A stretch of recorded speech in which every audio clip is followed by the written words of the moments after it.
Սիրելի հայրենակիցներ, այս ուժը քաղաքացիական պայմանագիրը 8 տարի է,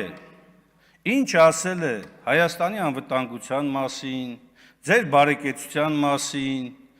մեր երկրի ապագայի մասին, գլխի վրա շուռ տված իրականություն է դարձրել։ Նույնը վերաբերելու է նաև այսպես կոչված հնարավոր ադրբեջանական համայնքի վերադարձին։ Չհավատակ, այն ինչ որ այստեղից հաստատում են իրենք, որ այդպիսի բան չկա, այդ խոսքերին չհավատակ։ Նրանք ասում էին, հիշում եք երևի, առաջին անգամ, երբ որ մենք ասում ենք Արցախի ուրացումը դավաճանություն, այստեղ ինչ մի հատ կռիվ սկսեցիք։ Ելակ նույնիսկ վիրավորեցիք, թե ոնց կարող եք դուք իշխող քաղաքական ուժի որևէ ներկայացուցչի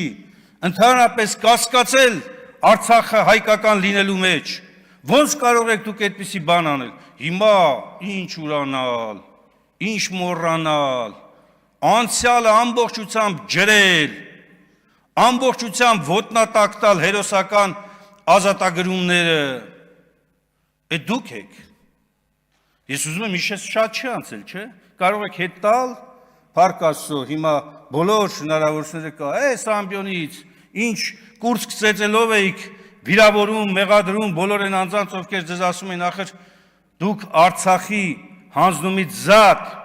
Հայաստանի վրա թշնամական գործողություններով տարածքներ եք հանձնում։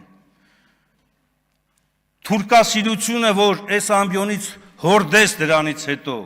ադրբեջանասիրությունը, ալիևասիրությունը, ինչի մասին էր վկայում, ձեր բոլոր սկզբնական խոսքերի, հերքումների, ուղիղ հակառակը անելու։ Կամ այլ դրվագ, մենք ժողովրդի վրա չենք կարող ուժ կիրառել։ Բարհա, բաներ են, նռնակներ են նետում ժողովրդի վրա, օրը ցերեկով։ Այդքանից հետո մի հատ էլ աբեկցության մեջ են մեղադրում այդ ժողովրդին կամ շարժման մասնակիցներին։ Ասել եմ, կրկնում եմ, գլխավոր խառնակիչը թե մարտի 1-ի, թե հունիսի 12-ի, եւ թե առհասարակ 2000 թվականից այսքոմ իրականացվող բոլոր գործողություններում եղել է եւ կա անձ Նիկոլ Փաշինյան անունով եւ նրա աջակիցները, գլխավոր խառնակիչները, որոնք որ բերել են մեր երկրում ամենասարսափելի իրավիճակը, ստիպելով, մղելով բազմաթիվ մարդկանց իրականացնելու նաև հակաիրավական